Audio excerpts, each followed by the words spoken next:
Guys, and welcome. So this video is going to be how to make more sales as an online coach or personal trainer. If you don't know who I am, my name's Tom Hutchison. I work with personal trainers, helping them go online, making their first 3 to 5K a month. I'm not going to try to sell you anything in this video. I just want to give more value away for free than what others will have you pay for. If you are interested in that, then subscribe. But let's get straight into this. I'm going to be respectful of your time, and let's go through these objections and get you there. So the most common reason why people fail in sales is because people get a bunch of objections. So the minute people get pushed back, I need to think about it, or, oh, I don't have the time right now, or I need to go speak to a partner, they seem to fail the sales call. Everybody's fine up until that point. It's relatively easy to do. So I'm going to be going through some ways that you can avoid those problems that come up in the sales call, and just kind of how I get over that and how I manage that. So here are some of the most common objections you will get on a sales call. First one is, I need to think about it. We've all probably heard it before. We've all probably said it before. I know I have. Next is, I need to talk to my partner. We've got, let me get back to you in a couple of days, which is very similar to I need to think about it. And normally asking this or overcoming this gets to one of these two. But people tend to use it a lot in my experience, so I thought I'd include it. I can't afford that, so a price objection. And then I don't trust you, which is, obviously people aren't just going to come out and say, I don't trust you, no.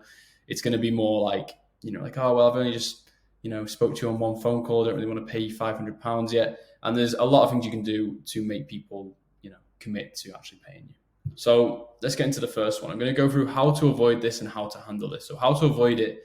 When I'm talking about how to avoid it, you always want to say these things before you say the pitch. So before you say the price, before you pitch them on the services, you want to make sure that you've qualified them in this way. So here we're just going to be so just before we come to a decision on this, is there anything else you would need to consider before making up your mind? You don't have to say exactly that. These are just frameworks. You'd say something along the lines of, okay, cool. So if you did want to jump into the training today, is there anything that would really be holding you back? Would there be anything that you need to kind of take into consideration or think about? And they're going to be no. And there's, other urgency checks you can do around this, which I won't cover right now, but this is a really good question to ask, just to see if they are thinking about anything so that you can handle it before it comes up. Next is how to handle. So, when they've said this, you can be absolutely. So I guess I just want to know what it is you need to go away and think about. I want to settle whatever it is that's in your head so that you don't, have something weighing over you over the next couple of days. And this is quite a powerful one, because it's you're kind of doing them a favor by just saying, yeah, I understand that you need to think about it, but I don't want you to be going away with any questions. So let's just cover whatever it is that you feel you need to think about, and then we can get into it. And this normally leads to another objection, whether it's price, time, or partner. So next is, I need to talk to my partner. How to avoid this? Simply just ask, so before we come to a decision on this, is there anybody you'd have to consult before actually getting into this? Nice and easy. Next is how to handle. So if somebody says that, I could be yeah, I totally understand that. Are they there at the moment? Get them on the call, sell them both on it. Or you can be yeah, hey, do you think they'd be against you losing that £10 that you're trying to lose? And they're going to be well, no, not necessarily. And it'd be so, have you both, been on the decision of you losing £10? And they're yeah, they know I want to lose £10. I've been trying to go to the gym and stuff and doing this thing. So I'd be so they know that you want to do this. You've kind of already made a decision that you want to lose £10, right? And they're going to be well, yeah. So would it make sense to jump into this, and get that result? And then you might get another price objection. It might be well, I really just need to go and speak to them. And you can kind of be no, I understand. What is it that you feel you'd need to, consult with them about? Is it more of a price thing, or is it you're worried you're not going to lose £10?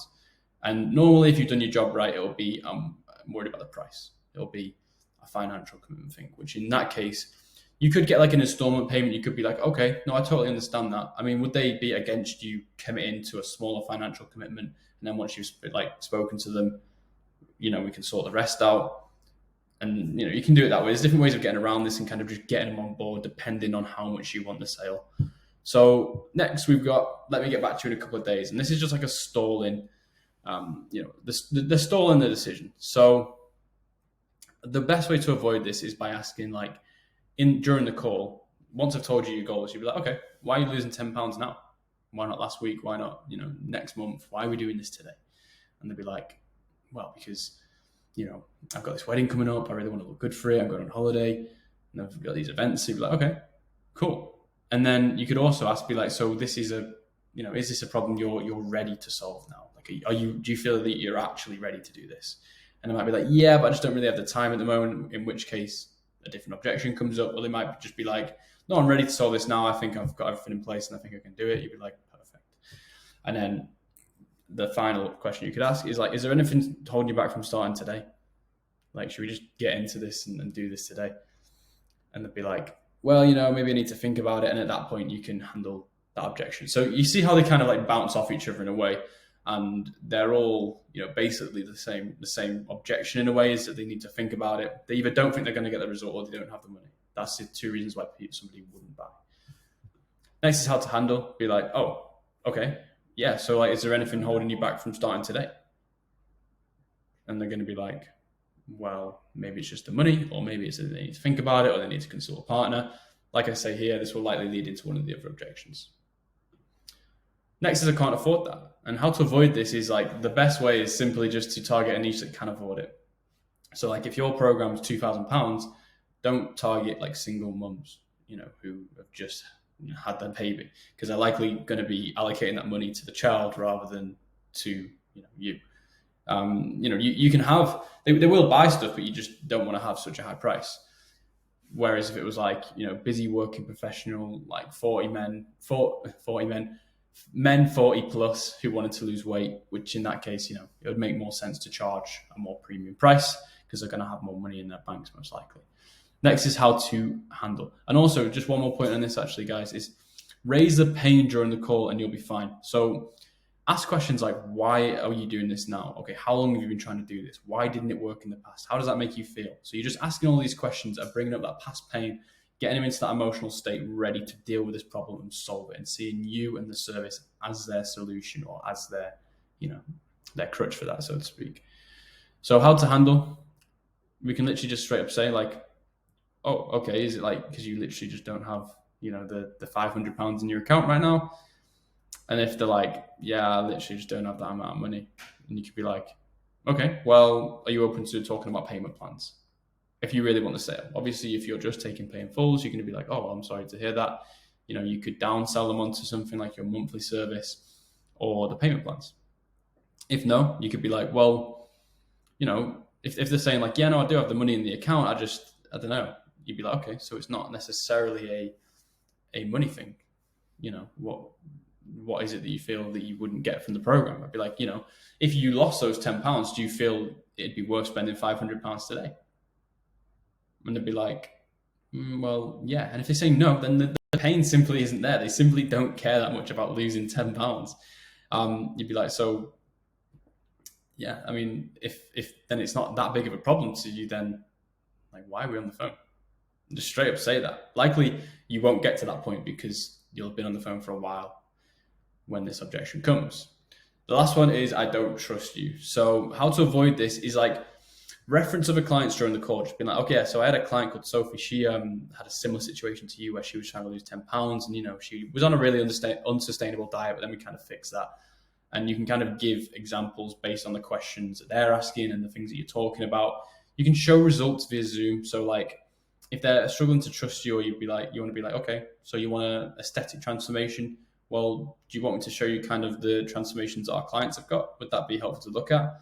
Maybe that's a little bit overkill, but you can kind of have a presentation, but just make sure that it's not like too salesy and you just being like, well, do you want to see any of the client transformations that we've got? Because I'm just really proud of them and I'd love to show you them to see where you could get to as a bit of encouragement. And then I would pitch like way later in the call after that. Also is like, post a load of social proof content and you won't face this. So like, as long as you're an authority in the space and you're doing the rest of the things like content, posting your social proof, doing your outreach, and just making sure that everybody knows that you're the person who helps individuals lose weight or helps them gain muscle, you'll be absolutely fine. And then how to handle this is like, offer a guarantee. So it's like, if they don't trust you, be like, oh, well, I mean, if it's a money thing and you don't trust paying me, then we do offer like a complete money back guarantee. And yeah, other than this, you kind of want to ask like, why is it you don't trust me? Be like, oh, well, that's odd because I'm not going to run off with your money or anything like that.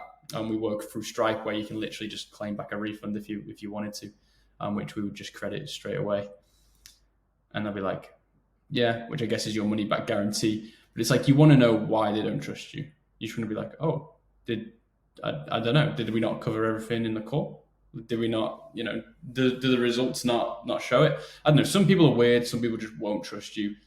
And, at that point, what can you do? Not much, other than make sure that these things are in place.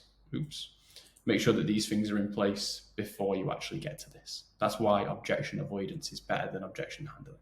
So lastly, we have objection avoidance. I just want to quickly touch on this before we finish the video.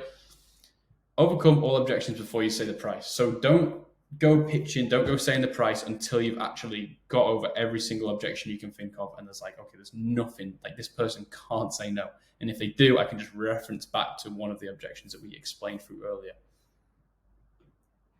The sale starts way earlier than you think. So like we said, even before you're on the call, social proof, client testimonials, that kind of thing needs to be posted. They need to have seen this.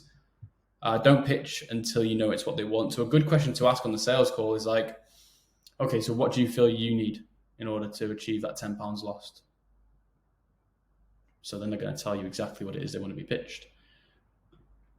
Next is like, make sure you're on the same page. You'll know, like, use your social compass and just understand, like, are we vibing together? Are we making a good connection here? Or is it like a bit weird and awkward? And if it is, then like you pitching is going to come across weird and awkward. So just kind of keep digging, make sure you're on the same page. And then when it comes to pitching, just being like, do you want to know what our program involves? Do you want to hear about the program and see if it would be right for you? Because I think we can actually help you. And then at that point, if they're like, yeah, no, definitely, let's hear about the program, you'd be like, perfect. Now you're on the same page. Let's go. So that's everything, guys. I hope that was valuable for you, and I will see you in the next video.